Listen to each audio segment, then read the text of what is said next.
ব্রাহ্মণগাঁও আদর্শপাড়া যুব সমাজের উদ্যোগে 11তম বার্ষিক তাফসীরুল কোরআন মাহফিলের সভাপতি জনাব মোহাম্মদ আমজাদ হোসেন রুবেল, বিশিষ্ট শিল্পপতি ও দানবীর, ঢাকা। হাফেজ মাওলানা রুহুল আমিন গাজীপুরী, সাধারণ সম্পাদক কালীগঞ্জ ইমাম পরিষদ গাজীপুর। হাফেজ মাওলানা জায়েদ বিন হাফিজ, ইমাম ও খতিব বাঙ্গাল হাওলা, কালীগঞ্জ পৌরসভা। মাহফিল পরিচালনায় হযরত মাওলানা মুফতি আরিফ বিল্লাহ, প্রিন্সিপাল জামিয়া মুখতারিয়া আরাবিয়া কওমি মাদ্রাসা, কটিয়াদি, কিশোরগঞ্জ। সৌজন্যে জনাব মোহাম্মদ আব্বাস আলী, মাস্টার্স ম্যানেজমেন্ট, সরকারি বাংলা কলেজ, ঢাকা। সভাপতি 4 নং ওয়ার্ড, বক্তারপুর ইউনিয়ন শাখা, কালীগঞ্জ, গাজীপুর, বাংলাদেশ খেলাফত মজলিস। সার্বিক সহযোগিতায় ব্রাহ্মণগাঁও আদর্শপাড়া প্রবাসী যুব সমাজ, ইসলাম প্রিয় এলাকাবাসী। উপস্থিত হজরত উলামায়ে কেরাম, সর্বস্তরের মুসলমান ভাইরা, আল্লাহ তাআলার দরবারে শুকরিয়া আদায় করছি। আল্লাহ আমাদেরকে এই মাহফিলে উপস্থিত হওয়ার তৌফিক দান করেছেন বলি আলহামদুলিল্লাহ। আমার নামের নিচে আলোচ্য বিষয় লেখা হয়েছে আদর্শ সমাজ গঠনে ইসলামী ভূমিকা। আজকে আপনাদের মাহফিলে আমাকে যে বিষয় আলোচনা করার জন্য আহ্বান করা হয়েছে, আদর্শ সমাজ গঠনে ইসলামী ভূমিকা। সুন্দর বিষয়বস্তু। বিষয়বস্তুটার সুন্দর তখন হবে যখন শোনার পরে আপনারা ওই অনুযায়ী আদর্শ সমাজ গঠন করার চেষ্টা করবেন।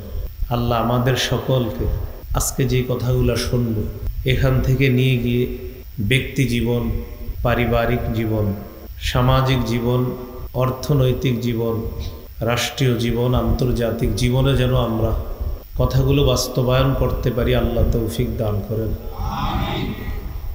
সমাজ একজনে হয় না, কিছু মানুষ মিলে একটা সমাজ গঠন হয়। একজনে কোনোদিন সমাজ গঠন হয় না। সমাজের বেশিরভাগ মানুষগুলো যদি ভালো হয়ে যায় ওই সমাজটাও সুন্দর হয়। সমাজে কিছু মানুষ নামাজি আর বেশিরভাগ মানুষ যদি ইসলাম বহির্ভূত কর্মকাণ্ডে জড়িয়ে পড়ে, সেই সমাজের বেশিরভাগ মানুষ মুসলমান হলেও অধিকাংশ মানুষের মধ্যে ইসলাম থাকে না ওই সমাজে। যদিও সবার নাম মুসলমান, আব্দুর রহিমের ছেলে আব্দুর রহমান এরকম নাম, কিন্তু নাম হলেও ফজরে মসজিদে দেখা যায় না, জোহরে মসজিদে দেখা যায় না। বোঝা যায় তিনি মুসলমান, কিন্তু তিনি ইসলাম পালন করে না। ইসলাম পালন করলে তিনি আল্লাহর ডাকে সাড়া দিতেন। দুইটা কথা মনে রাখা, প্রথমে করণীয় বর্জনীয়। কি বললাম? আল্লাহ এবং রসুলের পক্ষ থেকে আমাদের জন্য যে করণীয়গুলো আছে, এই করণীয়গুলো করতে হবে। আল্লাহ এবং রসুলের পক্ষ থেকে আমাদের জন্য যে বর্জনীয় বিষয়গুলো আছে এগুলো ছাড়তে হবে। তাহলে আদর্শ সমাজ গঠন সহজ হয়ে যাবে ইনশাআল্লাহ। আল্লাহ এবং রসুলের পক্ষ থেকে করণীয়গুলো যদি না করি সেটার নাম হয় পাপ। আল্লাহ এবং রসুলের পক্ষ থেকে বর্জনীয়গুলো যদি করি সেটার নামও পাপ। করণীয়গুলো না করলে পাপ, বর্জনীয়গুলো করলে পাপ। করণীয় কি? যেমন সূরা বাকারার 41 নম্বর আয়াতে আল্লাহ বলেন, ইয়া আইয়ুহাল্লাযীনা আমানু। আল্লাহ ইমানদার বলে ডাক দিয়েছেন। তো অনেকক্ষণ আলোচনা করার পরে আল্লাহ তাআলা আমাদেরকে বলেছেন, ওয়া আকিমুস সালাতা ওয়া আতুজ যাকাত। তোমরা নামাজ কায়েম করো, তোমরা যাকাত আদায় করো। এখন আপনারা একটু বলেন তো, নামাজ কায়েম করবে কারা? মুসলমানরা না মুসলিমরা? মুসলমান। তাহলে নামাজ কায়েম করা এটা করণীয়, যাকাত আদায় করা এটা করণীয়, এটা না করা পাপ। আদর্শ সমাজ গঠনের 1 নম্বর বিষয়, আল্লাহ আর রসুলের পক্ষ থেকে করণীয়গুলো করতে হবে। 17 পারার 20 নম্বর পৃষ্ঠা, সূরা হজের 77 নম্বর আয়াতে আল্লাহ বলেন, ইয়া আইয়ুহাল্লাযীনা আমানু রুকউ ওয়াসজুদু ওয়া'বুদু রাব্বাকুম ওয়াফআলুল খায়র হে ঈমানদারগণ, তোমরা রুকু করো, তোমরা সেজদা করো, তোমরা তোমাদের রবের ইবাদত করো, তোমরা ভালো কাজ করো। আয়াতে 4টা হুকুম করছে আল্লাহ। তোমরা রুকু করো, রুকু করা করণীয়। তোমরা সেজদা করো, সেজদা করা করণীয়। তোমরা তোমাদের রবের ইবাদত করো, রবের ইবাদত করা করণীয়। তোমরা ভালো কাজ করো, ভালো কাজ করা করণীয়। এখন এই করণীয়গুলো না করা পাপ। আয়াতে 1 নম্বর বললেন রুকু সেজদা, 1 নম্বর রুকু, 2 নম্বর সেজদা নামাজ, 3 নম্বর বললেন ইবাদত, 4 নম্বরে বললেন ভালো কাজ করো। ভালো কাজ কাকে বলে এটা একটু আমার সাথে বলেন। বলেন, সৎ কাজের আদেশ করা, অসৎ কাজের নিষেধ করা। যত ভালো কাজ আছে এই ভালো কাজের আদেশ করতে হবে, যত মন্দ কাজ আছে মন্দ কাজ থেকে নিষেধ করতে হবে, এটা ভালো কাজ। আল্লাহ তাআলা সূরা আলী ইমরানের 110 নম্বর আয়াতে বলেন, কুনতুম খায়রা উম্মাতিন উখরিজাত লিন-নাস তা'মুরুনা বিল মা'রুফি ওয়া তানহাউনা আনিল মুনকার। তোমরাই শ্রেষ্ঠ উম্মত, যাদেরকে মানুষের কল্যাণের জন্য বের করা হয়েছে। তোমাদের কাজ হলো সৎ কাজে আদেশ করবা, অসৎ কাজে নিষেধ করবা। আজকে ফজর থেকে আসা পর্যন্ত কয়টা সৎ কাজের আদেশ করেছেন, কয়টা অসৎ কাজের নিষেধ করেছেন, সেটা আপনি নিজে নিজের হিসাব করতে হবে। তাহলে ভালো কাজ করা, সমাজের মধ্যে এই ভালো কাজটা আমি আপনি চালু রাখতে হবে। রাস্তা দিয়ে হাঁটতেছে, 2 জন যুবককে আমরা দেখলাম, তারা অশ্লীল কিছু দেখতেছে মোবাইলে দাঁড়িয়ে দাঁড়িয়ে। ওই মুহূর্তে তাদেরকে নিষেধ করা, এটা হবে নাহি আনিল মুনকার, অসৎ কাজ থেকে নিষেধ করা। 3-4 জন যুবক রাস্তায় দাঁড়িয়ে আছে, আমি আপনি মসজিদে যাইতেছি, ভাই চলো নামাজটা পড়ে আসি, এটা হলো সৎ কাজের আদেশ করা। এইগুলা হলো ভালো কাজ। আল্লাহ আমাদেরকে ভালো কাজগুলা করার তৌফিক দান করে। তো আবার আগের আলোচনায় চলে যাই। আল্লাহ বললেন নামাজ কায়েম করো, এটা করণীয়। যাকাত আদায় করো, এটা করণীয়। নামাজ কায়েম করতে বলছে আল্লাহ। নামাজ কায়েম কাকে বলে? নামাজ কায়েম বলে নিজে নামাজ পড়া, পরিবারের লোকগুলোকে নামাজের কথা বলা, সমাজের লোকগুলোকে নামাজের কথা বলা, বাংলাদেশের প্রতিটি মুসলমান যেন নামাজি হয়ে যায় এই চিন্তা করা, সারা পৃথিবীর সব মুসলমান যেন নামাজি হয় এই চিন্তা করা, এটাকে বলে নামাজ প্রতিষ্ঠিত করা, কায়েম করা। আজকে আপনি এশার নামাজ পড়লেন, ঘরের লোকগুলো এশার নামাজ পড়লো না। জিজ্ঞাসা করলাম, ঘরের লোকদেরকে নামাজ পড়তে বলছেন? হেরা পড়লে পড়ুক, না পড়লে নাই, আমার কি? তাহলে আদর্শ সমাজটা হবে কিভাবে বলেন? আপনাকে জিজ্ঞাসা করলাম, ভাই ওই জায়গায় যে ছেলেগুলা বৈশা দুষ্টামি করতেছে তাদেরকে কিছু বলছেন? এরা দুষ্টামি করলে আমার কি? আপনি মুরব্বী হিসাবে যে বললেন আমার কি, এরা দুষ্টামি করলে, এই যে বলেন নাই, আদর্শ সমাজ গঠনে আপনি ভূমিকা রাখেন নাই। কারণ ওই যুবকরা আপনার এই সমাজের অংশ, আপনার পরিবারের লোকগুলো আপনার সমাজের অংশ। তাদেরকে আপনি সৎ কাজের আদেশ করা, অসৎ কাজে নিষেধ করা, এটা আমার আপনার প্রত্যেকের দায়িত্ব। আজকে আমি আপনাদের এখানে বয়ান করে যাইতেছি, আবার 1 বছর পরে আপনারা একটা মাহফিলের আয়োজন করবেন, কেউ আসবে বয়ান করবে। এখন এই 1 বছর এই ওয়াজ কারা করবে? ওয়াজ আপনারা প্রত্যেকে ওয়াজ করবেন। হুজুর আমরা প্রত্যেকে কি ওয়াজ করব? আমরা মাইকে যেগুলো বলি জোরে, আপনি এটা আস্তে আস্তে প্রত্যেককে বলতে হবে।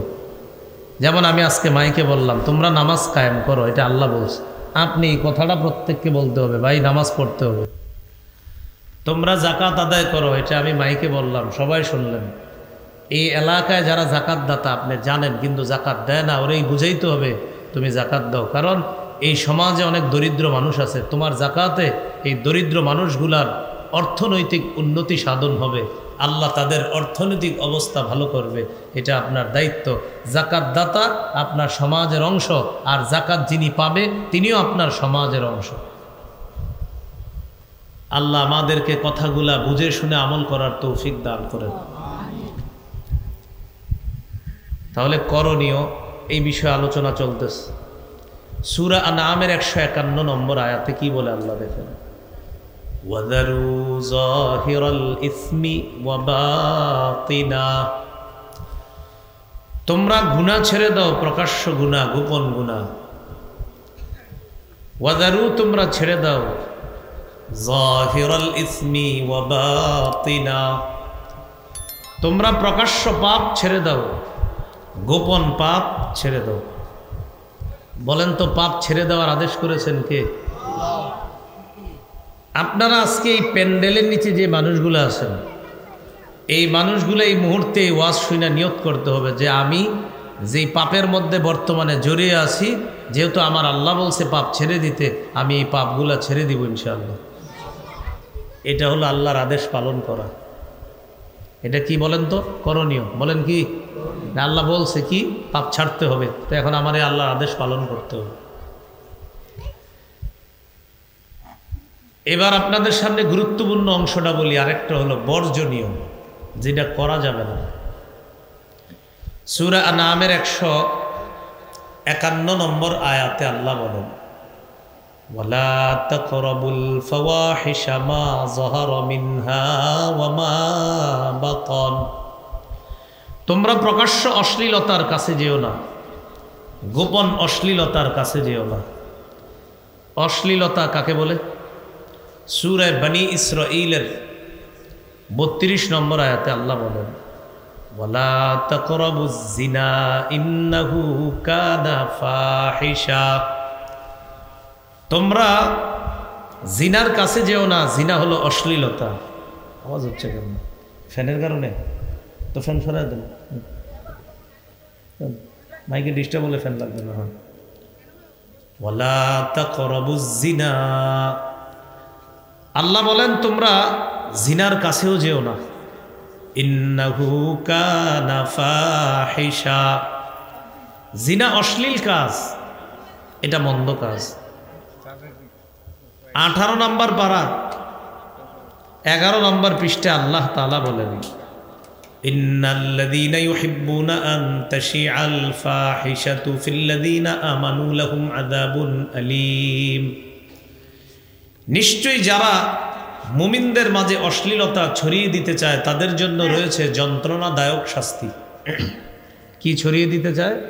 অশ্লীলতা। বলেন সবাই কি? অশ্লীলতা। অশ্লীলতা ছড়ানোর ব্যাখ্যা কি হতে পারে? আপনারা 4 জন মোবাইল চালান, একজনে আরেকজনের মোবাইলে কিছু অশ্লীল পাঠাইলেন, এটা অশ্লীল ছড়াইয়া দিলেন। আপনি আপনার বন্ধুকে বললেন নতুন একটা বিষয় আসছে মোবাইলে, তোর মোবাইলে পাঠাবো, আপনি 10 জনের মোবাইলে এটা পাঠিয়ে দিলেন, আপনি অশ্লীলতা ছড়িয়ে দিলেন। আল্লাহ বলে যারা ইমানদারদের মাঝে অশ্লীলতা ছড়িয়ে দেয় তাদের জন্য রয়েছে যন্ত্রণাদায়ক শাস্তি। সমাজের 10টা মানুষ, আমরা সমাজের অংশ, একজন 9 জনের মোবাইলে অশ্লীলতা ছড়িয়ে দিল, সে একটা আদর্শ সমাজ গঠনে বড় বাধা। এই মানুষটাকে সবাই মিলেমিশে ঠিক করার, সংশোধন করার চেষ্টা করতে হবে। এটা আল্লাহ বললেন, ওয়ালা তাকরাবুজ জিনা, তোমরা জিনার কাছেও যেও না। ইন্নাহু কানা ফাহিশা, জিনা এটা অশ্লীল কাজ, এটা খারাপ কাজ। এখন জিনা কাকে বলে দেখেন, সহিহ বুখারীর বর্ণনা 6612 নম্বর হাদিস, 6697 নম্বর হাদিস, এই 2 হাদিসের মধ্যে আছে, ক্বালা রাসূলুল্লাহ সাল্লাল্লাহু আলাইহি ওয়াসাল্লাম, ইন্নাল্লাহা কাতাবা আলা ইবনি আদম হাজ্জাহু মিনাজ জিনা আদরাকা যালিকা লা মাহালা, আল্লাহ তাআলা আদম সন্তানকে জিনার পরীক্ষা দ্বারা পরীক্ষা করবেন। ফাজিনাল আইনি আন-নাযরু, চোখের জিনা হলো দেখা। বলেন চোখের জিনা কি? চোখের জিনা হলো দেখা। যাকে সরাসরি দেখা চোখের জিনা, তাকে মোবাইলে দেখা চোখের জিনা। যাকে সরাসরি দেখা হারাম তাকে মোবাইলে দেখা হারাম, যাকে রাস্তাঘাটে দেখা হারাম তাকে নাটক সিনেমায় দেখা হারাম, যাকে সরাসরি দেখলে চোখের জিনা হয় তাকে নাটক সিনেমা মোবাইলে টেলিভিশনে দেখলে চোখের জিনা হয়। এখন আপনারাই বলেন কয়টা ঘর বাকি আছে এটা থেকে? নাটক সিনেমা দেখে না এমন ঘর আছে? আছে না, এখনো আছে এমন ঘর যে ঘরের মানুষ অনেক সচেতন, কিন্তু খুব মুশকিল।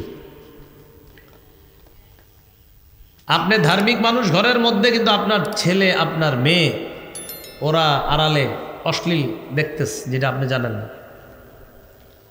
আপনিও ধার্মিক, আপনার স্ত্রী ধার্মিক, কিন্তু ওরা আড়ালে আবডালে গুনাহ করতেছে যেটা আপনি জানেন না।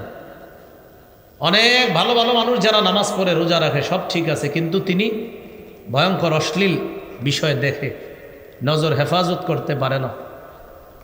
রাসূলুল্লাহ সাল্লাল্লাহু আলাইহি সাল্লাম বললেন চোখের জিনা দেখা।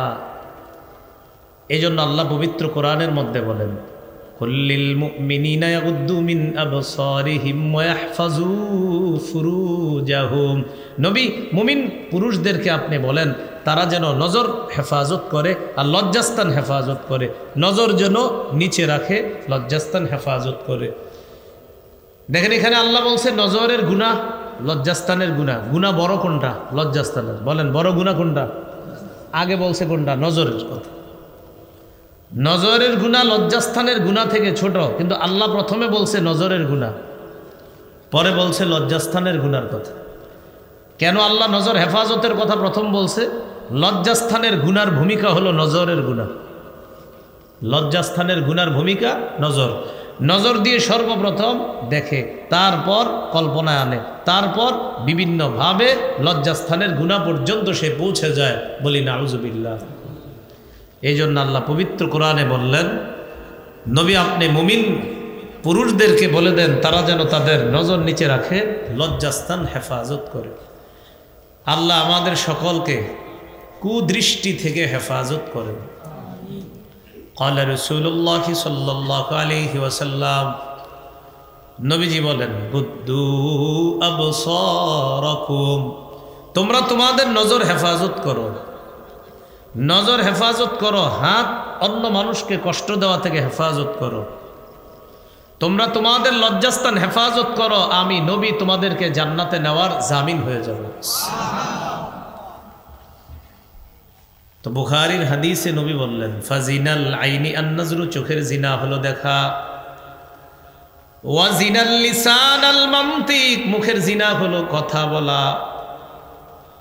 ঘন্টার পর ঘন্টা এমন মানুষের সাথে কথা বলা যার সাথে দেখা দেওয়া হারাম, তার সাথে ঘন্টার পর ঘন্টা মোবাইলে কথা বলা হারাম।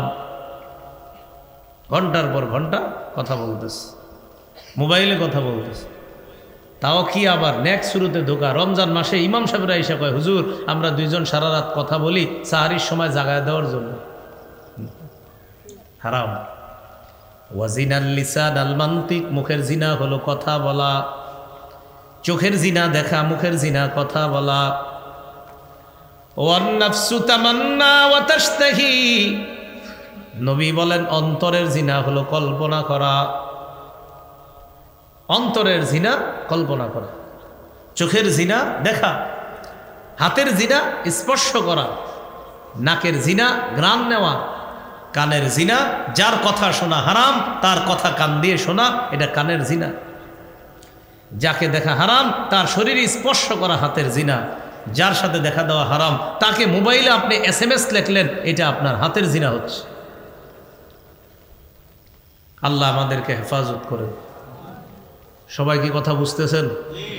আল্লাহ কি বললেন? ওয়াদারু যাহিরাল ইসমি ওয়া বাতিনা, প্রকাশ্য গুনাহ ছেড়ে দাও, গোপন গুনাহ ছেড়ে দাও। আর নিষেধ করলেন কি? ওয়ালা তাকরাবুল ফাওয়াহিশা মা যাহারা মিনহা ওয়া মা বাতান, প্রকাশ্য অশ্লীলতার কাছে যেও না, গোপন অশ্লীলতার কাছে যেও না। তাহলে আদর্শ সমাজ গঠনে এক নাম্বার হলো আল্লাহ যা করতে বলেছেন এটা যদি না করি আদর্শ সমাজ গঠন মুশকিল হয়ে যাবে। আল্লাহর কথাগুলো বাস্তবায়ন করা আর আল্লাহ যা নিষেধ করেছেন এটা ছেড়ে দিতে হবে। আল্লাহ বলছে প্রকাশ্য অশ্লীলতার কাছে যেও না, গোপন অশ্লীলতার কাছে যেও না।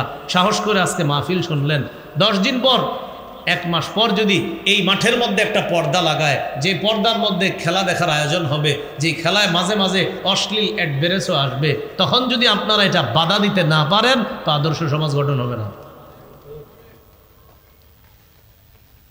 আদর্শ সমাজ গঠন তখন হবে যারা আজকে মাহফিলের আয়োজন করতে পারছেন মাশাআল্লাহ, এই যুব সমাজ। ঠিক আপনারা যারা অশ্লীল কাজের জন্য পর্দার ব্যবস্থা করে, যে মানুষ দলে দলে আইসা সেখানে অশ্লীলতা দেখবে, বেহায়াপনা দেখবে, সেটা আপনারা বাধা যদি দিয়ে এটাকে প্রতিহত করতে পারেন তো আদর্শ সমাজ গঠন সহজ হবে। আল্লাহ আমাদেরকে বুঝার তৌফিক দান করেন। এবার বর্জনীয় আরও কিছু দেখি কি আছে। সূরা আলী ইমরান 131 নম্বর আয়াত। এই আয়াতে আল্লাহ একটা নিষেধ করছে একটা বিষয়, আমি কি বলবো সেটা? ইয়া আইয়ুহাল্লাযীনা আমানু লা তাকুলুর রিবা, হে ঈমানদারগণ তোমরা সুদ খেও না। কি খেও না? সমাজের মধ্যে কয়টা ঘর দেখাইতে পারবেন যেই ঘরের মানুষ সুদের সাথে জড়িয়ে নাই? আল্লাহ বললেন হে ঈমানদারগণ তোমরা সুদ খেও না। আলোচ্য বিষয় আদর্শ সমাজ। বলেন কি সমাজ? বলেন সবাই জোরে। এখন আদর্শ সমাজের 90% লোক সুদ খায়। কথার কথা, যদি সুদ খায় আর মনে করেন ওয়াজ শুনলেন তো আদর্শ সমাজ গঠন হবে না, সুদ ছেড়ে দিতে হবে। আল্লাহ বলছে সুদ খাওয়া যাবে না, তাহলে সুদ খায়ও না, এটা আল্লাহ নিষেধ করছে। এবার বর্জনীয় আরও কিছু বলি। সূরা মাইদা 90-91 নম্বর আয়াতে আল্লাহ বলেন ইয়া আইয়ুহাল্লাযীনা আমানু ইন্নামাল খামরু ওয়াল মাইসিরু ওয়াল আনসাবু ওয়াল আজলামু রিজসুম মিন আমালিশ শাইতান ফাজতানিবুহু লাআল্লাকুম তুফলিহুন।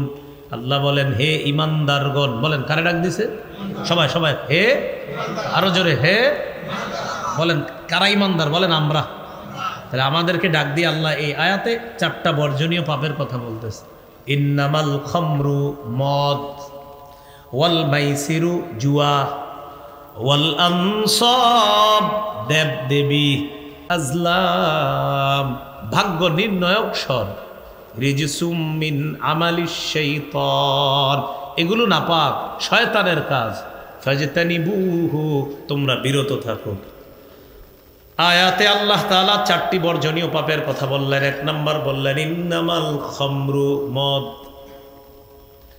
মদ দ্বারা উদ্দেশ্য মাদক দ্রব্য। সমাজের মধ্যে যেই মাদক দ্রব্য ছড়িয়ে আছে, ইয়াবা, বাবা, গাঁজা, হিরোইন, ফেন্সিডিল, আফিম, কানাডা ড্রাই, মাস্তুত, শ্যাম্পেন, ডাইল ইত্যাদি, ভ্যান গাড়ির চিপা চুপা, চা দোকানের পিছনে ইত্যাদি যা আছে এই সব নিষেধ। এগুলো কি? হ্যাঁ বলেন না সবাই। না আপনারা কি মনে করছেন একটা ওয়াজে আদর্শ সমাজ গঠন হয়ে যাবে? এ তো গঠনের রূপরেখা বলতেছি। বলেন মদ কি? নিষেধ। বলেন কি এটা? তো এটা কি বাংলাদেশি নিষেধ না আমাদের সমাজেও নিষেধ? তাহলে আমাদের সমাজে মদ কি? এই মদ দ্বারা উদ্দেশ্য বলেন মাদক দ্রব্য কি নিষেধ? এখন মাদক দ্রব্যে কি আমাদের এই আদর্শ সমাজের যুবকরা জড়িয়ে আসেনি? নিষেধ।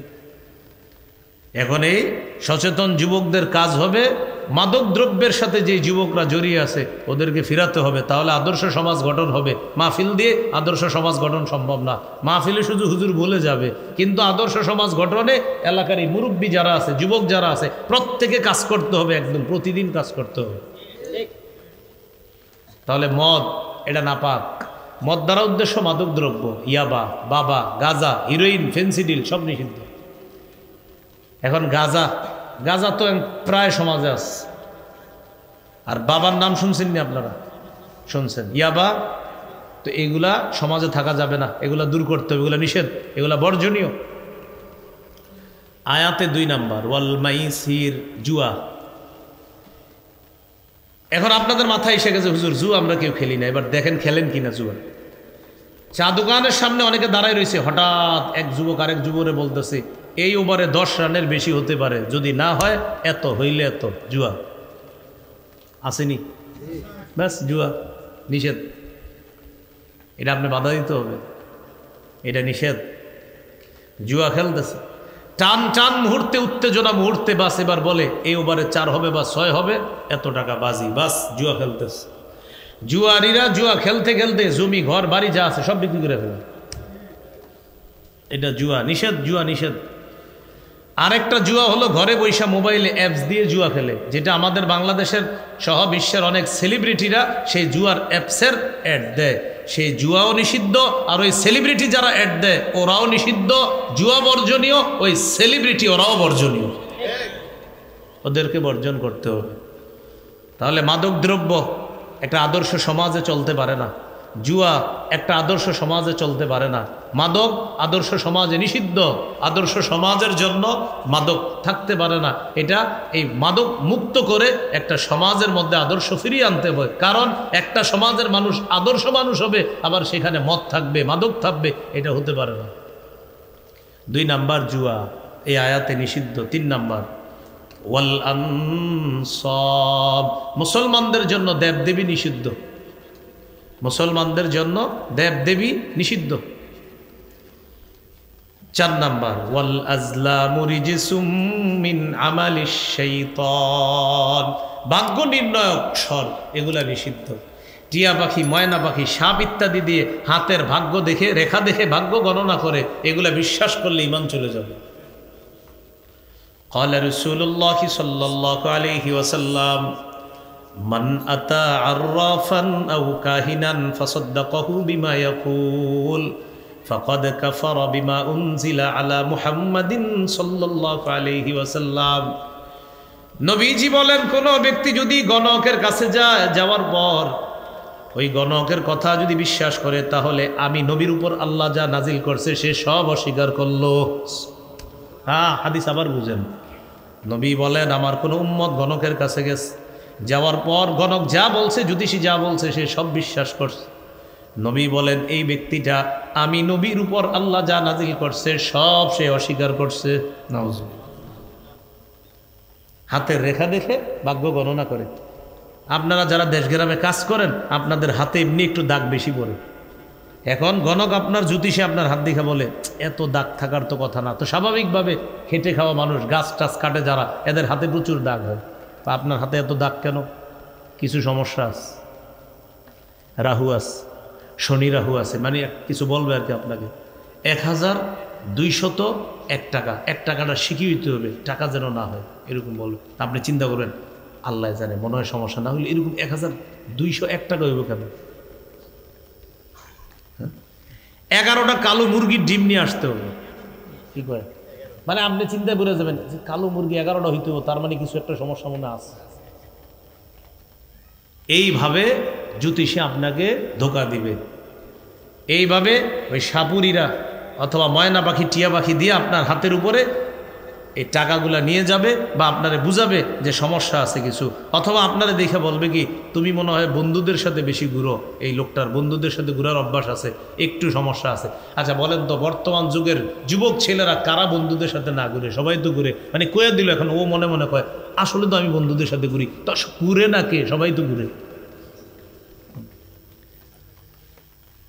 তাহলে এই আয়াতে 4টা বর্জনীয় বিষয় জানলাম, এর মধ্যে একটা মাদক দ্রব্য সমাজ থেকে দূর করতে হবে। মাদক দ্রব্য, বিড়ি সিগারেট এগুলাও নেবেন না, বিড়ি সিগারেট এগুলাও আপনার অভ্যাস ছেড়ে দেন। ধূমপান স্বাস্থ্যের জন্য ক্ষতিকর, প্যাকেটের উপরে লেখা। আর এখন কি ক্ষতিকর লেখা? এখন লেখে ধূমপান মৃত্যু ঘটায় এখন। আর কোন কোন প্যাকেটে আছে ধূমপান বিষপান। তাহলে আমার অবাক লাগে যে প্যাকেটে লেখা আছে ধূমপান মৃত্যু ঘটায়, এটা দেখাও আবার খাইতেছে। মানে আপনি পড়তেছেন, এই তুমি কিন্তু মরবা, আচ্ছা ঠিক আছে মরলে মরলাম, টানে।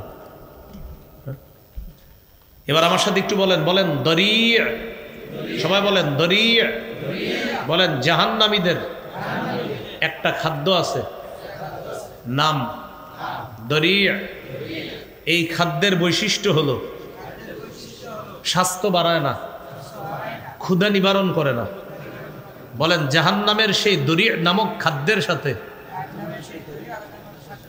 দুনিয়ার একটি খাদ্য মিলে যায় যেটি স্বাস্থ্য বাড়ায় না, ক্ষুধাও নিবারণ করে না, সেটি কি আপনারা বলেন? আল্লাহ কোরআনে বলছে লাইসা লাহুম তাআমুন ইল্লা মিন দারি'। সূরাতুল গাশিয়াতে আল্লাহ বলেন লাইসা লাহুম তাআমুন ইল্লা মিন দারি'। জাহান্নামীদের একটা খাদ্য হলো দরি' নামক খাদ্য। লা ইউসমিনু, যেটা স্বাস্থ্য বাড়ায় না, ওয়ালা ইউগনি মিন জু, যেটা ক্ষুধা নিবারণ করে না। আমি চিন্তা করে দেখছি এই দরি নামক খাদ্যের সাথে দুনিয়ার একটা খাদ্যের মিল আছে, যেটা স্বাস্থ্য বাড়ায় না, ক্ষুধাও নিবারণ করে না। সেটা কি? আপনারা কিন্তু বলছেন এটা কি বলেন? ধূমপান। তাহলে ধূমপান জাহান্নামের খাদ্যের সাথে মিলে যায়। এইগুলোও দূর করতে হবে। ছেলের সামনে, মেয়ের সামনে, সন্তানাদির সামনে এক তো আপনি ছেড়ে দিবেন, আমরা আশাবাদী। আরেক তো আপনি আপনার সন্তানের সামনে এই কাজটা কখনো করেন না। ওর উপরে খারাপ প্রভাব পড়বে, পরবর্তীতে ও আপনারে ভয় পাবে না, বাবা হিসাবে শ্রদ্ধা করবে না, চাচা হিসাবে শ্রদ্ধা করবে না। আগে যেই শ্রদ্ধা বোধ ছিল আপনার ব্যাপারে আপনার সন্তানের, ও যখন দেখবে ওর সামনে আপনি ধূমপান করছেন, ও আপনাকে আগের মতো শ্রদ্ধা করবে না। আল্লাহ আমাদেরকে এই বিষয়গুলো গুরুত্ব দিয়ে এই বর্জনীয় পাপগুলা বর্জন করে আদর্শ সমাজ গঠনে ভূমিকা রাখার তৌফিক দান করেন।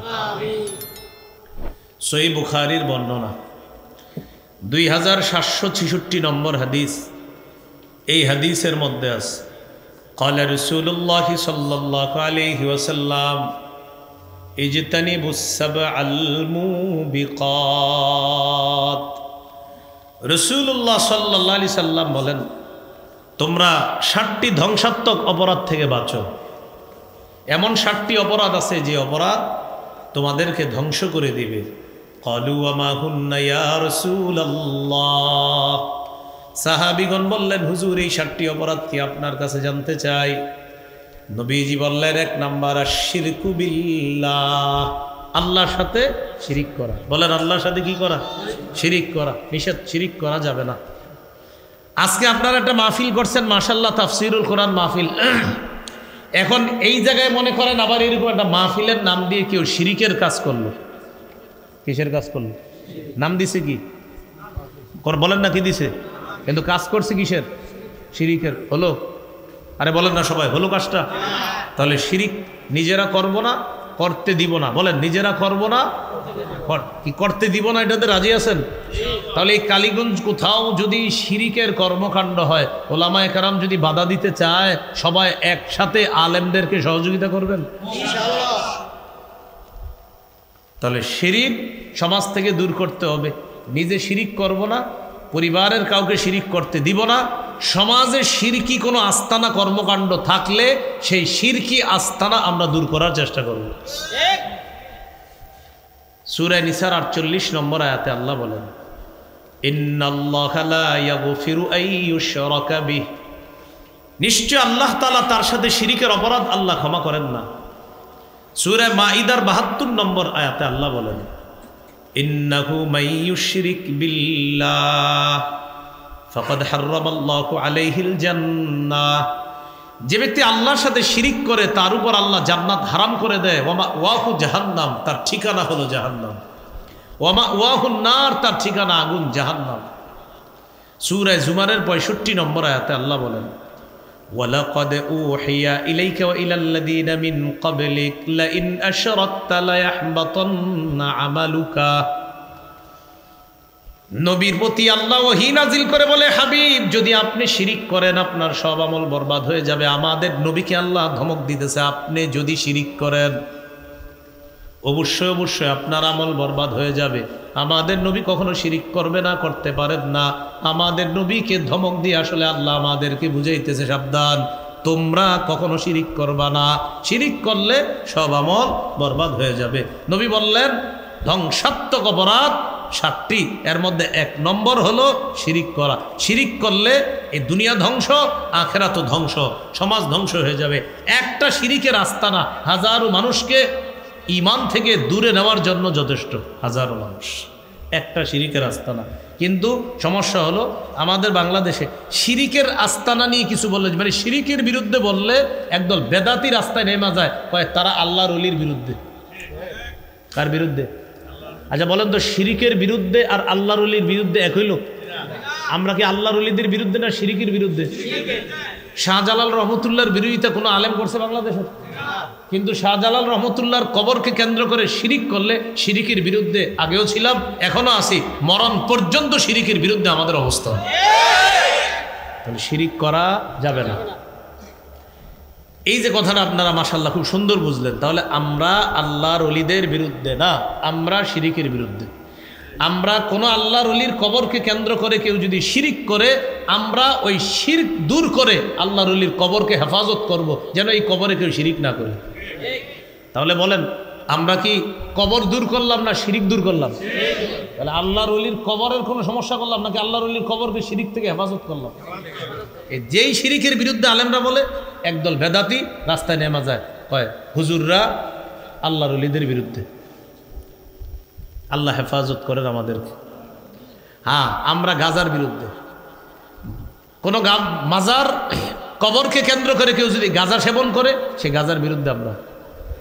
এখন ওই গঞ্জিকাময় পরিবেশের বিরুদ্ধে আলেমরা যখন কথা বলে, সে গাঞ্জাখুররা রাস্তার মধ্যে নাইমা বলে হুজুররা আল্লাহর ওলির বিরুদ্ধে। হুজুররা বিরোধিতা করলো গাজার, বললো তাদেরকে বানায় দিল আল্লাহর ওলির বিরুদ্ধে।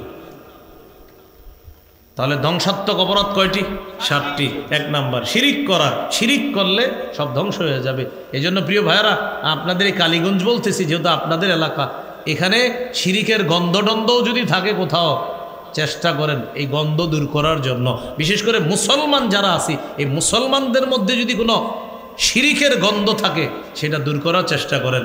আপনি যদি বলেন হুজুর আমি সেখানে যাব না, হবে না। কারণ শিরিকের গন্ধ দূর না করলে সেই গন্ধ ছড়াবেই চারদিকে। গন্ধ দূর করতে হবে। আল্লাহ আমাদেরকে বুঝার তৌফিক দান করেন। 2 নাম্বার ওয়াসসিহরু, জাদু করা। কি করা? জাদু করা। কোনোদিন আপনি আপনার শত্রুকেও জাদু করেন না। জাদু করলে পুরো পরিবার ধ্বংস হয়ে যায়। জাদুর মাধ্যমে একটা পরিবারকে শেষ করে দেয়, একটা ঘরের সব সদস্যগুলারে বিপদের মধ্যে ফেলে দেয়। কখনো জাদু টোনা এগুলো আমরা করব না। কুফুর, জাদু ইত্যাদি এগুলো আমরা কাউকে করব না। আমাদেরকেও যেন কেউ না করে, আমরা সব সময় হেফাজত থাকার চেষ্টা করব। ফজরের পরে কুল হু আল্লাহ 3 বার, ফালাক 3 বার, নাস 3 বার। মাগরিবের পরে কুল হু আল্লাহ 3 বার, ফালাক 3 বার, নাস 3 বার। জোহর আসর এশার পরে কুল হু আল্লাহ 1 বার, ফালাক 1 বার, নাস 1 বার। একটু পরে বিছানায় যখন শুইবেন, প্রতিদিন রাতে বিছানায় শোয়ার আগে কুল হু আল্লাহ 3 বার, ফালাক 3 বার, নাস 3 বার পড়ার পর এরপরে এইভাবে হাতে ফু দিবেন। ফু দিয়ে এইভাবে সামনের অংশটা মুছে দিবেন, পুরাটা মুছে দিবেন। তাহলে 1 নাম্বার শিরিক করতে নবীজি নিষেধ করছে, শিরিক করা যাবে না। 2 নাম্বার সেহের করা যাবে না, জাদু করা যাবে না, এগুলা নিষেধ। শিরিকের সূচনা হইল কেমনে দুনিয়াতে? সহিহ বুখারী 4920 নম্বর হাদিস। দুনিয়াতে 5 জন আল্লাহর ওলি ছিল। আমি ওলিদের নাম বলতেছি। একজনের নাম অদ্দুন, আরেকজনের নাম সুয়াউন, আরেকজনের নাম ইয়াগুস, আরেকজনের নাম ইয়াউব, আরেকজনের নাম নাসরুন। এই 5 আল্লাহর ওলি দুনিয়াতে ছিল। কিন্তু এই 5টা নাম এখনো কোরআনে আছে। বাকি কোরআনে এই 5 নাম এখন আল্লাহর ওলির নামে না, এখন এই 5টা নাম মূর্তি। বলেন এই 5 নাম এখন কিসের? আসলে এই 5 নাম ছিল কাদের? পরবর্তীতে নামগুলো কার হয়ে গেছে? হ্যাঁ, খুব ভালোভাবে বুঝবেন। এই 5টা নাম এখন হলো মূর্তি হিসাবে 5টা নাম প্রসিদ্ধ। আসলে 5 নাম ছিল কাদের? 5 জন আল্লাহর ওলি। ওয়াদ্দুন নামক ব্যক্তি খুব আল্লাহর ওলি ছিলেন। এই 5 আল্লাহর ওলি যখন দুনিয়াতে ছিলেন, ভক্তবৃন্দ যারা আছে তারা তাদেরকে খুব অনুসরণ করত, আল্লাহর ইবাদত করত, বন্দেগী করত। খুব ভালোভাবে শুনেন, শোনার পরে আপনাদের খুলে যাবে অনেক বিষয়। এই 5 আল্লাহর ওলি মারা গেছে। মারা যাওয়ার পর ভক্তরা এখন আগের মতো ইবাদত করে মজা পায় না। ইবলিস মানুষের রূপ ধরে তাদের কাছে আসছে। মন খারাপ তোমাদের? হ্যাঁ। কেন? আল্লাহর ওলিরা ছিল দুনিয়াতে, এখন আর ইবাদত করতে মজা পাই না। আগে মজা পাইতাম, তাদের সাথে ইবাদত করতাম, এখনও ইবাদত করি, কিন্তু আগের মতো মজা পাই না। ইবলিস তাদেরকে একটা বুদ্ধি দিল। তখন ইবলিস মানুষের রূপ ধারণ করতো সহজ।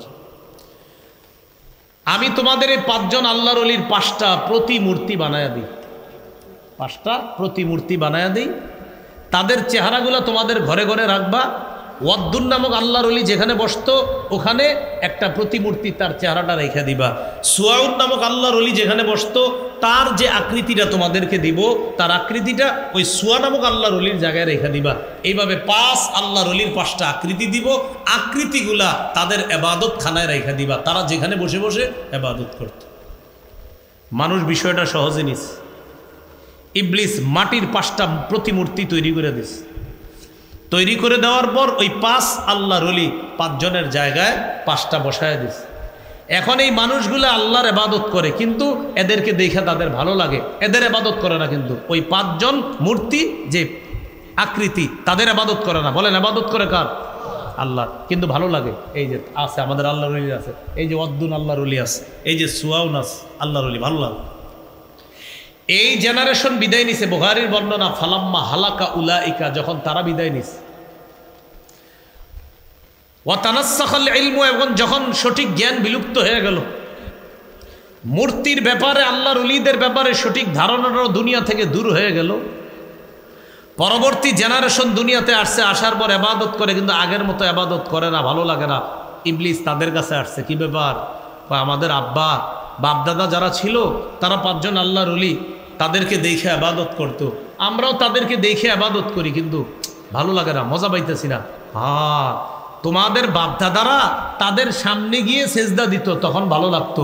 তোমরা এক কাজ করো, তাদের এই 5টা প্রতিমূর্তি এদের সামনে গিয়ে সেজদা দাও, দেখবা ভিতরে ভালো লাগবে। নাউজুবিল্লাহ, জোরে বলেন। বলেন তো, আল্লাহর ওলিদেরকে কেন্দ্র করে কি পূজা শুরু হয়ে গেল? হ্যাঁ বলেন, কি পূজা? সবাই বলেন, কি পূজা? আল্লাহর ওলিদেরকে কেন্দ্র করে 5টা মূর্তি পূজা দুনিয়াতে শুরু হলো। এই হলো দুনিয়াতে মূর্তি পূজার ইতিহাস। এর আগে পৃথিবীতে মূর্তি পূজা ছিল না।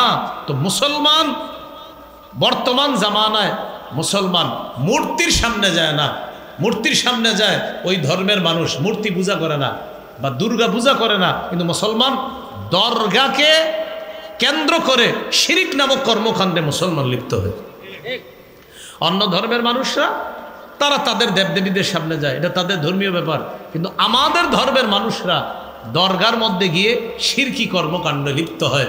আল্লাহ রসুল বললেন 7টি ধ্বংসাত্মক অপরাধ যা সমাজকে ধ্বংস করবে, দুনিয়া আখেরাত বরবাদ করবে। 1 নাম্বার শিরিক করা। আল্লাহ আমাদেরকে শিরিক থেকে হেফাজত করে। 2 নাম্বার সেহের করা, জাদু করা। আপনাদের প্রতি আমার একটা আবদার থাকবে, কোনো শত্রুকেও কখনো জাদু করেন না, সেহের করবেন না। মনে করেন একজন আপনি দেখতে পারেন না, যে ওরে আমার ভালো লাগে না, ওরে আমি মারমু, আপনি ঠিক আছে ওরে 2টা ঘুষি দেন, কিন্তু জাদু করেন না। কথার কথা, ঘুষি দিয়েন না, কিন্তু কথার কথা বললাম। যদি মনে করেন ঘুষিও দিবেন, জাদু করবেন, তো আমি বলবো 2 অপশনের মধ্যে একটা ঘুষি দিয়েন, কিন্তু জাদু করেন না। কথার কথা বললাম। এ হলো 2 নাম্বার। 3 নাম্বার, ওয়াকাতলুন নাফসিল্লাতী হারামাল্লাহু ইল্লা বিল হক, অন্যায়ভাবে কোনো মানুষকে হত্যা করা।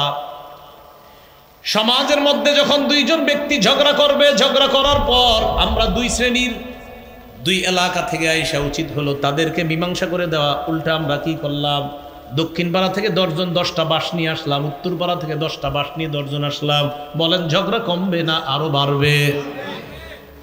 3 নাম্বার, অন্যায়ভাবে কাউকে হত্যা করা। ওই দক্ষিণ পাড়া উত্তর পাড়া 2 জনে ঝগড়া লাগছে, এখন দক্ষিণ পাড়া উত্তর পাড়া থেকে 10 জন 10 বাঁশ নিয়ে মোট 20 বাঁশ নিয়ে আসছে এখানে। আসার পর বাস মারপিট শুরু। কেন শুরু জানে না, এবার মার্ডার হয়ে গেছে 5-7 জন। পরে আপনার হয় ঘটনা কি, আমরা মরলাম কেন? হোত বেটা, 2 জনের মধ্যে সামান্য একটা ঝগড়া হয়েছিল, 5 জন মরে গেলাম। আল্লাহ রাসূল নিষেধ করছেন কতলুন নফস, অন্যায়ভাবে কাউকে হত্যা করা যাবে না। আপনারা এই সমাজে যারা আছেন, এমন কোনো কাজ যেন না হয় যে একটা মানুষকে হত্যা করার পর্যন্ত পৌঁছে যায়। হত্যা পর্যন্ত যেন না পৌঁছে। 2 জনের ঝগড়া হইতেছে, মিটিয়ে দেন, তাড়াতাড়ি গিয়ে মিটিয়ে দেন। যদি দেখেন হাতাহাতির পর্যায়ে, তাড়াতাড়ি 2 জনকে 2 দিকে নিয়ে দেন। কিন্তু আমরা কি করি? বাঁশ নিয়ে আরো আসি, আমার পুত্রে ধরছস, এরকম আমার চাচারে ধরছে, 2 দিক থেকে বাঁশ নিয়ে আসে। না, এভাবে আদর্শ সমাজ গঠন হবে না। আল্লাহ রসুল বললেন 3 নাম্বার, অন্যায়ভাবে কাউকে হত্যা করা, এটা বর্জনীয়, এটা সমাজে বর্জন করতে হবে, এটা করা যাবে না।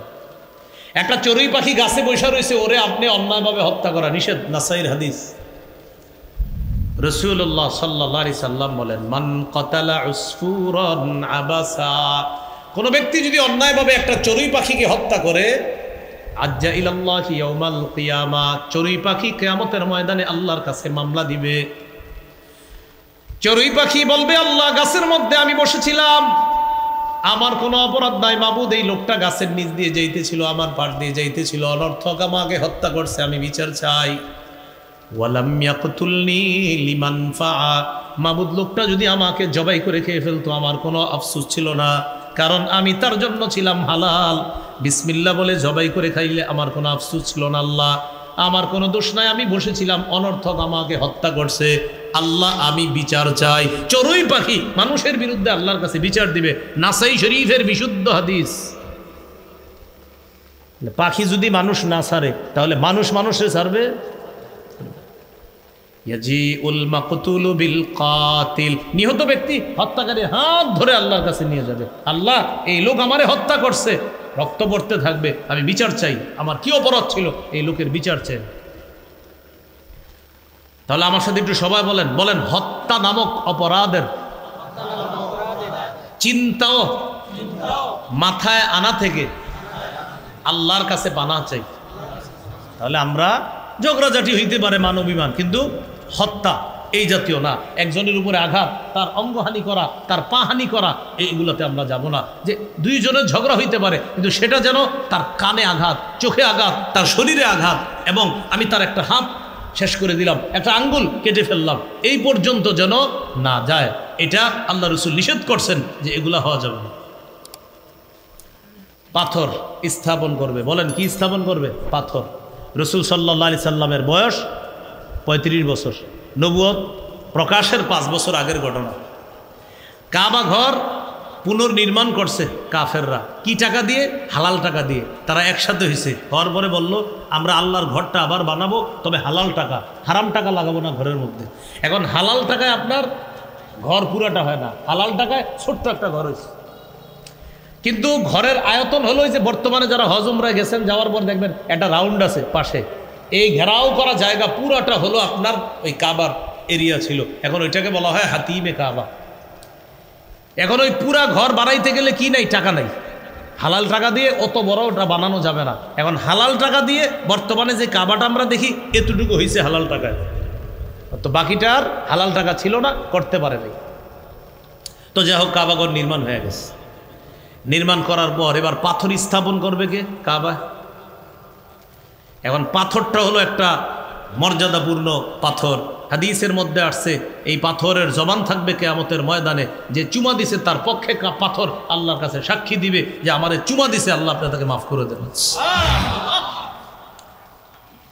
এই পাথরকে স্থাপন করবে কাবার ওই কোনায়। আরবের নিয়ম হইল, ওটের পানি খাওয়া নিয়া, ঘোড়ার পানি খাওয়া নিয়া ঝগড়া লেগে যায়। সেই ঝগড়া কখনো 2 বছর, কখনো 10 বছর, কখনো বংশ পরম্পরায় চলতে থাকে। ঝগড়া লাগছে কি নিয়ে? ওটে হের পানি কেন খাইলো, এটা নিয়ে ঝগড়া শুরু হয়েছে। এখন বংশের পর বংশ, তোরে ওসিয়ত করে গেলাম, আমি এই ঝগড়াটা শেষ করে যেতে পারলাম না, তুই করবি, এরকম ওসিয়ত করে যেত ঝগড়া, যে এই যুদ্ধ যেন না থামে, ওসিয়ত করে যেত। যুদ্ধ লাগছে কি নিয়ে? আপনার ঘোড়া পানি খাওয়া নিয়া, ওটে পানি খাওয়া নিয়ে। এখন পাথরকে স্থাপন করবে, এটা নিয়ে একদল আরেক দল বলতেছে আমরা, আরেক দল বলে না আমরা, আরেক দল বলে আমরা। আরবের নিয়ম কি জানেন? এই আমরা হইতে হইতে হইতে হইতে ঠিক আছে, অস্ত্র ফয়সালা করবে। কে ফয়সালা করবে? অস্ত্র মানি, হ্যাঁ, অস্ত্রই ফয়সালা করবে। যুদ্ধ হবে, যুদ্ধে যারা জিতবে তারা পাথর লাগাবে সোজা। অস্ত্র নিয়ে আপনার সব গোত্র রেডি, কাবা চত্বরে প্রস্তুত, অস্ত্র নিয়ে প্রস্তুত, এক এক গোত্র। যুদ্ধ হবে, যারা জিতবে তারা পাথর স্থাপন করবে। এক মুরব্বী বসা, মুরব্বী সবাইরে বললেন, তোমরা আজকে রাতটা অপেক্ষা করবা? কয় কেন? কয় দেখো না, আগামীকাল আমরা সবাই বসে থাকবো, ভোরে সর্বপ্রথম যেই লোকটা প্রবেশ করবে কাবা চত্বরে, এই লোকটাই পাথরটা এখানে স্থাপন করবে, আমরা সবাই মেনে নিব। দেখি ভোরে কোনো ব্যক্তি আসে কিনা, আমাদেরকে ছাড়া অন্য কোনো ব্যক্তি আসে কিনা। যিনি আসবে বাস তাকে আমরা বরকতি মানুষ মনে করে তার দায়িত্বে দিয়ে দিব পাথর স্থাপনের। যদি এরকম কেউ না আসে তাহলে ঝগড়া, আমাদের মাঝে যুদ্ধ হবে, যুদ্ধে মীমাংসা হবে কারা পাথর রাখবে। রাত হয়ে গেছে, সকালবেলা সবাই তাকায় আছে, দেখে কি আউয়ালু মান দাখালাল কাবা রাসূলুল্লাহ সাল্লাল্লাহু আলাইহি ওয়াসাল্লাম, সর্বপ্রথম যে লোকটা প্রবেশ করছে তিনি হলেন তাদের মাঝে প্রসিদ্ধ আল আমিন, আমাদের নবী মুহাম্মদ সাল্লাল্লাহু আলাইহি সাল্লাম সর্বপ্রথম কাবা চত্বরে প্রবেশ করছে। সবাই যখন নবীজিরে দেখছে, এই তো আমাদের আল আমিন, তাহলে তার কোনো সমস্যাই নেই। সব কাফের মুশরিকরা বলতেছে মুহাম্মদ সাল্লাল্লাহু আলাইহি সাল্লাম যেহেতু মুহাম্মদ এসে গেছে, তার নিয়ে তো আমাদের কোনো অভিযোগই নেই। ব্যাস এমন এক লোক আসছে, নিয়ত ছিল কি যে আসবে সেই পাথর স্থাপন করবে, আর এমন এক লোক আসছে যারে সবাই ভালোবাসে মুহাম্মদ, ব্যাস আমরা ফয়সালা মেনে নিলাম। এখন দেখেন ঘটনাটা আপনাদেরকে বলি, নবীজিরে বলছে মুহাম্মদ সাল্লাল্লাহু আলাইহি সাল্লাম তুমি আসছো, এখন আমরা একটা সিদ্ধান্ত নিয়েছিলাম, যাক বাঁচাইছে আল্লাহ তাআলা, আমাদের মাঝে বিশাল বড় যুদ্ধের দিকে আমরা চলে গিয়েছিলাম, এখন এই পাথর ওই কাবার কোনায় তুমিই লাগাবা, স্থাপন করবা। নবীজি সাল্লাল্লাহু আলাইহি সাল্লাম পাথর স্থাপন করবেন। ঘটনা হলো আপনার পাথরটা ওজনওয়ালা পাথর, এই পাথরটা বহন করে একা নেওয়া যাবে না কাবা পর্যন্ত, বহন করতে দুই একজন প্রয়োজন। এখন সেই দুই একজন কে হবে? আমাদের নবী চিন্তা করলেন, বুদ্ধি খাটাইলেন, যে এখন তো আবার ঝগড়া শুরু হইব। নবীজি বুদ্ধি করে বললেন, প্রত্যেক গোত্রের নেতারা আসেন। সুবহানাল্লাহ। সব গোত্রের নেতাদেরকে আনার পর বললেন একটা কাপড় বিছাইছে, কাপড়ের মধ্যে পাথরটা নবীজি রাইখা বললেন এবার সবাই কাপড় ধরেন। সবাই কাপড় ধরছে, আর সব গোত্রের লোকেরা বলতেছে আমাদের নেতাও পাথর নেয়। আরেক গোত্র বলতেছে আমাদের নেতাও পাথর নেয়, আরেক গোত্র বলতেছে আমাদের নেতাও পাথর নেয়। সব গোত্র খুশি যে আমগো নেতাও তো পাথর নিছে, যুদ্ধের প্রয়োজন নেই। কি শিখলাম? রাসূলুল্লাহ সাল্লাল্লাহু আলাইহি সাল্লাম বুদ্ধি করে ঝগড়া বাড়িয়ে দিয়েছে না থামিয়ে দিয়েছে? 3 নাম্বার মনে আসেনি? 7 ধ্বংসাত্মক অপরাধের 3 নাম্বার কতলুন নাফস, অন্যায়ভাবে কাউকে হত্যা করা। এটা নিষেধ, এটা নিজেরা করব না, সমাজে যেন না হয় এই ব্যাপারে আমরা সচেতন থাকবো ইনশাআল্লাহ। 4 নাম্বার ওয়া আকলুর রিবা, সুদ খাওয়া। সুদ খাওয়া এটা একটু আগে বলছি, একটু এই জায়গাটা শুনেন মন দিয়ে। রাসূলুল্লাহ সাল্লাল্লাহু আলাইহি সাল্লাম বলেন লা ইয়াতিয়ান্না আলান নাসি জামান, আমার উম্মতের উপর এমন একটা সময় আসবে লা ইয়াবকা আহাদুন ইল্লা আকালার রিবা, আমার উম্মতের কেউ বাকি থাকবে না, সবাই সুদ খাবে, এমন একটা সময় আসবে। ওয়া ইল্লাম ইয়াকুলহু আসাবাহু মিন বুখারিহি, নবী বলেন ডাইরেক্ট যদিও সুদ না খায়, সুদের হাওয়া সবার গায়ে লাগবে। প্রথমে বলছে সবাই খাবে, তো সবাই তো খায় না। নবী বলছে সবাই খাবে মানে সবাই ডাইরেক্ট না খাইলেও সুদের হাওয়া সবার গায়ে লাগবে। যেমন এক ব্যক্তি আপনারে 1 কাপ চা খাওয়াইতে নিয়ে গেছে দোকানে, চা পান করা আছে আপনারে, আপনি চা খাওয়া এটা আপনার জন্য গুনাহ হবে না, আপনার জন্য নাজায়েজ হবে না, কারণ আপনি মনে করছেন লোকটা আমারে মহব্বত করে 1 কাপ চা খাওয়াইছে, কিন্তু উনি 5 টাকা বিল দিছে, 5 টাকা সুদের 5 টাকা। এখন আপনি ডাইরেক্ট সুদ খান না, কিন্তু সুদের হাওয়া আপনার পেটে দিয়ে দিল। এখন আপনি নামাজে এসে মজা পান না, আল্লাহু আকবার, কি রে এশার নামাজে ইমাম সাহেবের কেরাতটা আজকে দিতে তেমন ভালো লাগতেছে না, এতদিন তো ভালো লাগছে।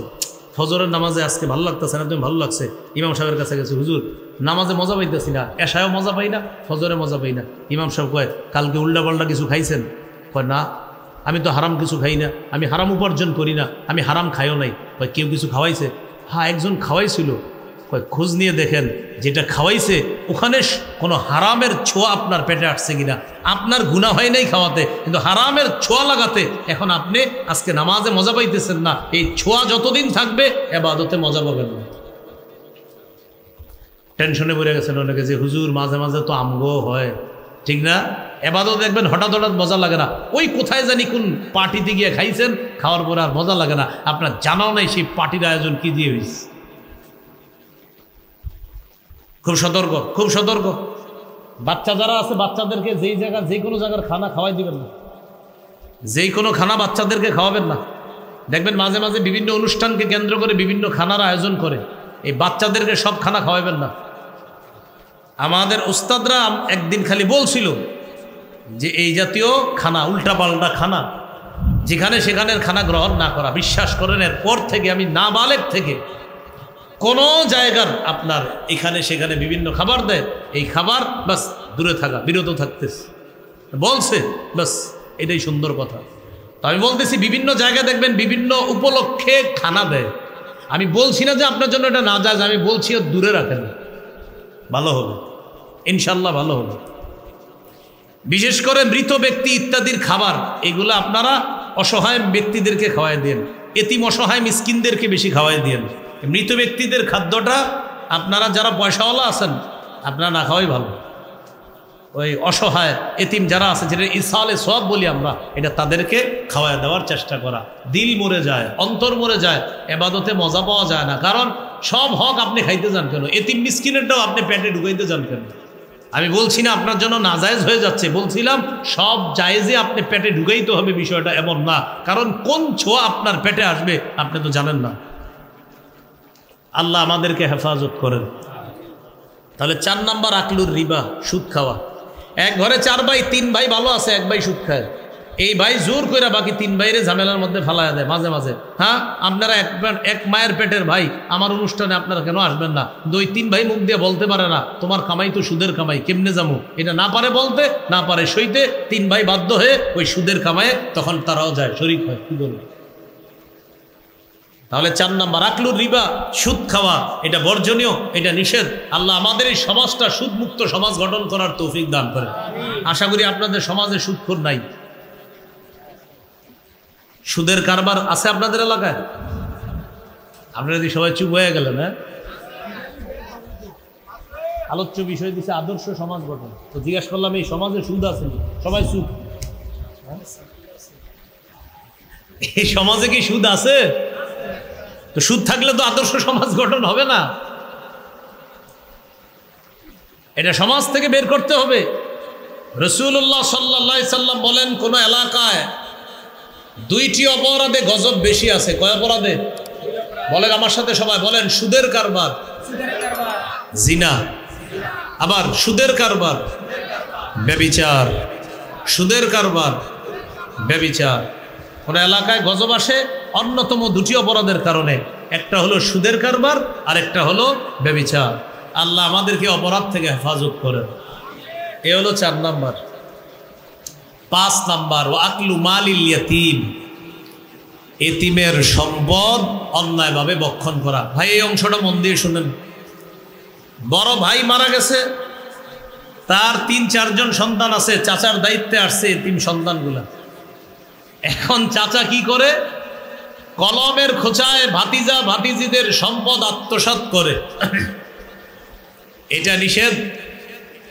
আল্লাহ তাআলা পবিত্র কোরআনে বলেন, ইন্নাল্লাযীনা ইয়াকুলুনা আমওয়ালাল ইয়াতামা যুলমা, যারা অন্যায়ভাবে এতিমের সম্পদ পেটে ঢুকায়, ইন্নামা ইয়াকুলুনা ফি বুতুনিহিম নারা, তারা পেটে আগুন খায়। আগুন। বলেন তো, যারা এতিমের সম্পদ খায় তারা কি খায়? আগুন খায়। 4 পারা 17 নম্বর পৃষ্ঠার একদম শেষে আছে, যারা অন্যায়ভাবে এতিমের সম্পদ খায়, আত্মসাৎ করে, তারা আগুন খায় পেটের মধ্যে। সাবধান, এতিমের সম্পদের দিকে তাকায়েন না, ওর মাথায় হাত রাখেন। নবী বলেন, ইযা আরাদতা আইয়ালিনা কলবুক, তুমি যদি চাও তোমার অন্তরটা নরম হোক, ফামসাহ রাসাল ইয়াতীম, এতিমের মাথায় হাত বুলাইবা, তোমার অন্তর আল্লাহ নরম করে দিবে। তাহলে এতিমের সম্পদ আত্মসাৎ করা যাবে না। সমাজে এই জাতীয় কাজ যদি করে কেউ, সবাই মিলে বাধা দিতে হবে। এতিমের খোঁজ খবর সমাজের সবাই রাখতে হবে। ওর সম্পদের দিকে যেন কেউ খারাপ দৃষ্টি না দেয়, এই খবর সবার রাখতে হবে। এই গেল 5 নাম্বার ধ্বংসাত্মক অপরাধ। 6 নাম্বার ওয়াত্তাওয়াল্লি ইয়াউমাজ যাহফি, জিহাদের ময়দান থেকে পলায়ন করা। প্রথমে বলেন, জিহাদের নিয়ত সবার আছে? হ্যাঁ, হাত তুলে দেখান, আছে নিয়ত? আসলে নিয়ত আছে? কোন মুমিনের যদি জিহাদের নিয়ত না থাকে, এই অবস্থায় যদি সে মারা যায়, সে মুনাফিকি মৃত্যুবরণ করবে। ক্বালা রাসূলুল্লাহি সাল্লাল্লাহু আলাইহি ওয়াসাল্লাম, মান মাতা ওয়া লাম ইয়াগযু আও লাম ইউহাদ্দিস ফি নাফসিহি মাতা আলা শু'বাতিন মিন নিফাক। কোন ব্যক্তি মারা গেল, জিহাদ করলো না অথবা জিহাদের সংকল্প করলো না, সে মুনাফিকি মৃত্যুবরণ করলো। বলি নাউযুবিল্লাহ। রাসূলুল্লাহ সাল্লাল্লাহু আলাইহি সাল্লাম বলেন, মান সাআলাল্লাহা শাহাদাতা বিসিদকিন বাল্লাগাহুল্লাহু মানাজিলাশ শুহাদাই ওয়া ইম্মাতা আলা ফিরাশিহি। এই ব্রাহ্মণগাঁও থেকে এক ব্যক্তি নিয়ত করছেন শহীদ হবেন। আপনি আপনার ঘরের বিছানায়ও যদি মারা যান, খাঁটি নিয়ত যদি থাকে আল্লাহ আপনাকে শহীদদের মর্যাদায় পৌঁছায় দিবেন। তাহলে 6 নাম্বার জিহাদের নিয়ত। এই মুসলিম সমাজের প্রত্যেকটা মানুষের মনে থাকতে হবে জিহাদের নিয়ত। বুড়া দুরা ছোট বড় যা আছে সবার নিয়ত থাকতে হবে জিহাদ। আমাদের সমাজে এখন জিহাদের কথাও বলে না, আবার জিহাদের কথা বললে অনেকে মনে ইন্না লিল্লাহ, হুজুর এটা কি আলোচনা শুরু করছে, এরকম যেন না হয়। মুসলমানের অধপতনের একটা আলোচনা আছে আমার, 17টা কারণে মুসলমানের বর্তমান অধপতন। এর মধ্যে একটা কারণ ছিল মুসলমান জিহাদ ছেড়ে দেওয়া। এটা মুসলমানের 17টি অধপতন আমি বের করেছি খুঁজে। এর মধ্যে একটা হলো জিহাদ ছেড়ে দেওয়া। মুসলমানদের অধপতনের অন্যতম কারণ জিহাদ ছেড়ে দেওয়া। জিহাদ ছেড়ে দিয়েছে মুসলমান, এটা তাদের অধপতনের কারণ। আল্লাহ আমাদেরকে হেফাজত করেন। 7 নাম্বার ওয়াকযফুল মুহসানাতিল মুমিনাতিল গাফিলাত। সতী সাদী মুমিন নারীকে মিথ্যা অপবাদ দেওয়া, এটা একটু বুঝেন। ব্রাহ্মণরাও একটা ভালো মেয়ে, আসলে মেয়েটা ভালো, এই মেয়েটার বিয়ে ঠিক হয়েছে। বিয়ে ঠিক হওয়ার পর এই এলাকার কেউ একজন ছেলেপক্ষের বাবারে ফোন দিয়েছে, ফোন দিয়ে বলতেছে আপনার ছেলের সাথে কি ব্রাহ্মণগাঁও পুকুরের পশ্চিম পাড়ের অমুকের মেয়ের সাথে বিয়ের কথা? হ্যাঁ, আগামী শুক্রবারে বিয়ে। বিয়ে তো আগামী শুক্রবারে, কথার কথা। তাহলে বিয়ে ঠিক করে ফেলছেন? হ্যাঁ। কিছু বলে নাই? কি বলবে? সব কিছু যাই না শুনে আগাইছেন? কি যাই না শুনে? মেয়ের পক্ষ কিছু বলে নাই? ভাই কি বলার? তার মানে সব কিছু বলছে, তারপরে তো আগাইছেন। আচ্ছা রাখি, আসসালামু আলাইকুম। কিলো এই যে আপনি কথাটা বললেন, নবীজি বলছেন এটা ধ্বংসাত্মক সমাজের জন্য। কসফুল মুহসানাতিল মুমিনাতিল গাফিলাত, একটা সতী সাদী মুমিন নারীর উপর তুমি কেন মিথ্যা অপবাদ দিলা? নিষেধ। এটা দুনিয়া ধ্বংস হবে, আখিরাতও ধ্বংস করবেন আপনি। আল্লাহ আমাদেরকে হেফাজত করেন। এই গেল আপনার বর্জনীয়। তাহলে আসেন আদর্শ সমাজ গঠনে মৌলিক 2টি কাজে গুরুত্ব দেওয়া। আল্লাহ রসুলের পক্ষ থেকে করণীয়গুলো করা, আল্লাহ রসুলের পক্ষ থেকে বর্জনীয়গুলো বর্জন করা। করণীয় যত আছে সব করতে হবে, বর্জনীয়গুলো বর্জন করতে হবে। বিশেষ করে বর্জনীয় বিষয়গুলো মনে রাখা। বর্জনীয় বিষয়গুলোর মধ্যে ছিল মাদক দ্রব্য থেকে সমাজকে মুক্ত করতে হবে, জুয়া থেকে সমাজ মুক্ত করতে হবে, দেব দেবীর সামনে মুসলমান যাবে না, ভাগ্য গণনায় মুসলমান বিশ্বাস করবে না, মুসলমান শিরিক ছেড়ে দিতে হবে, সমাজ থেকে শিরিকের কোনো গন্ধ থাকলে দূর করতে হবে। মুসলমান একজন আরেকজনকে জাদু করবে না, জাদুর মাধ্যমে একটা ঘর, একটা পরিবার, একটা সমাজকে নষ্ট করে দেওয়ার জন্য জাদুর প্রভাব যথেষ্ট। ভাই ওই এলাকায় মেয়ে বিয়ে দিব না, কেন? ওই এলাকার মানুষগুলা কুফুর শিরিক বেশি করে, এরকম বলে। এটা এটা এটা দূর করতে হবে সমাজ থেকে। এরা কুফরি করে বেশি, শিরিক করে বেশি, এগুলা করা যাবে না। আর আমি আপনাদেরকে মোহাম্মতের সাথে বলছিলাম, শত্রুকেও জাদু করবেন না, শত্রুকেও কখনো জাদুকর প্রয়োজনে যে আপনি ওর সাথে রাগ করছেন, ওর একটা থাপ্পড়ও যদি দেন কথার কথা, জাদু করেন না, কখনো জাদু করেন না।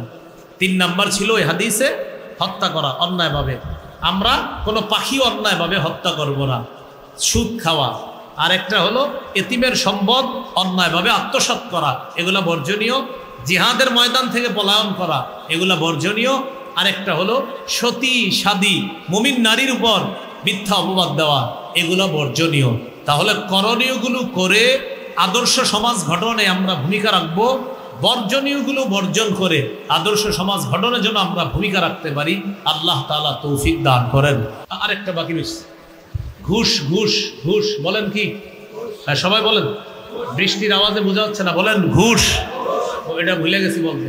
ঘুষ, ঘুষের কারবার সমাজে থাকা যাবে না, ঘুষ এটা আমাদের রয়ে গেছে। ঘুষ হাদিসে আসছে লাআনাল্লাহুর রাশি ওয়াল মুরতাশি, ঘুষ দাতা ঘুষ গ্রহীতা উভয়ের উপর আল্লাহর অভিশাপ। হাদিসে আসছে নবী বলেন ঘুষ দাতা ঘুষ গ্রহীতা উভয়ের উপর আল্লাহর অভিশাপ। এটা আমি বলতে ভুলে গেছি। ঘুষ দেওয়া যাবে না, ঘুষ নেওয়া যাবে না, ঘুষ গ্রহণ করা যাবে না। আল্লাহ হেফাজত করেন। সবাই দুরূদ শরীফ করি। আল্লাহুম্মা সাল্লি আলা মুহাম্মাদি ওয়া আলা আলি মুহাম্মাদ كما صليت على إبراهيم وعلى آل إبراهيم إنك حميد مجيد اللهم بارك على محمد وعلى آل محمد كما باركت على إبراهيم وعلى آل إبراهيم إنك حميد مجيد الحمد لله رب العالمين والعاقبة للمتقين والصلاة والسلام على سيد الأنبياء والمرسلين وعلى آله وأصحابه أجمعين ربنا ظلمنا أنفسنا وإن لم تغفر لنا وترحمنا لنكونن من الخاسرين رب ارحمهما كما ربياني صغيرا মাবুদ মেহেরবান মাওলা আল্লাহ ব্রাহ্মণগাঁও আদর্শপাড়া যুব সমাজের এই মাহফিলকে আপনি কবুল করে নেন আল্লাহ আল্লাহ সুদের কারবার ঘুষের কারবার জিনা ব্যভিচার ভয়ঙ্কর অপরাধ থেকে এই সমাজকে আপনি হেফাজত করেন আমাদের দেশের মানুষকে আপনি হেফাজত করেন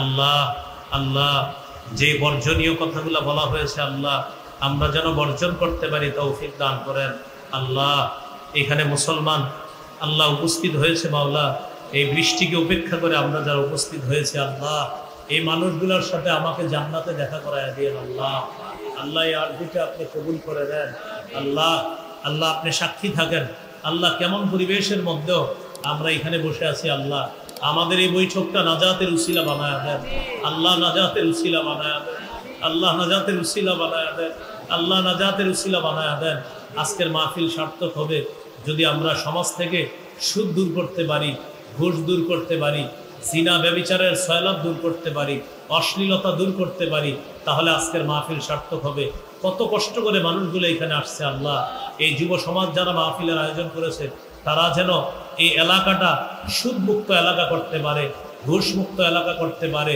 জুয়া মুক্ত এলাকা করতে পারে মাদক মুক্ত এলাকা করতে পারে এমন একটা আদর্শ এলাকা গঠন করার তৌফিক দান করেন আল্লাহ আমাদেরকে আপনি মাফ করে দেন আল্লাহ আমাদেরকে আপনি মাফ করে দেন আল্লাহ আমাদেরকে আপনি মাফ করে দেন আল্লাহ আমাদেরকে আপনি মাফ করে দেন আল্লাহ আল্লাহ আল্লাহ আল্লাহ আল্লাহ আল্লাহ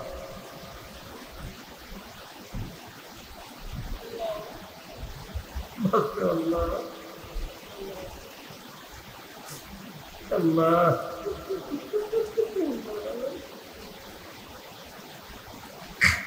আল্লাহ মাফ করে আল্লাহ আমাদের মাফ করে দেন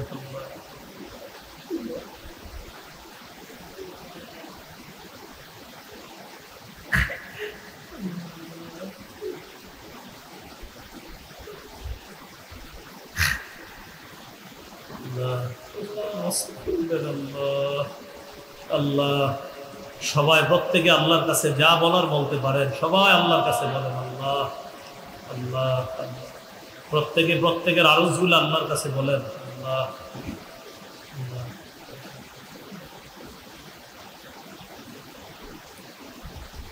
হাদিসে আসছে বৃষ্টির সময় দোয়া কবুল হয় যে যা পারেন আল্লাহর কাছে বলেন আল্লাহ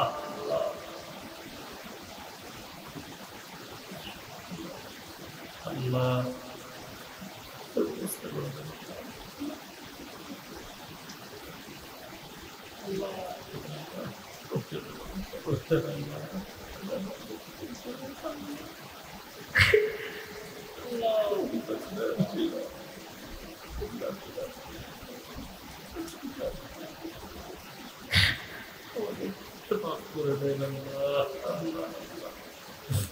আল্লাহ তাদের পেরেশানি আছে পেরেশানি দূর করে দেয় যারা অভাবী অভাব দূর করে দেয় যারা ঋণী ঋণ পরিশোধের ব্যবস্থা করে দেয় আল্লাহ প্রত্যেকের মনের নেক আশাগুলা পুরা করে আল্লাহ ঢাকার উদ্দেশ্যে রওনা করব সহি সালেমে নিরাপদে গন্তব্যে পৌঁছায়া দেয় আমাদের সকলকে পাঁচ ওয়াক্ত নামাজি বানায়া দেয় আল্লাহ আল্লাহ আল্লাহ স্বামী স্ত্রীর মাঝে মহাব্বত তৈরি করে দেন সন্তান মা বাবার মাঝে মহাব্বত তৈরি করে দেন আল্লাহ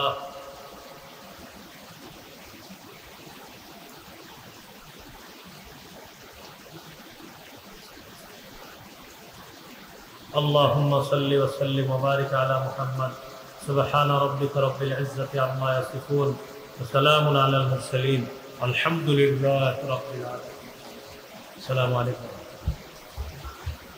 আছে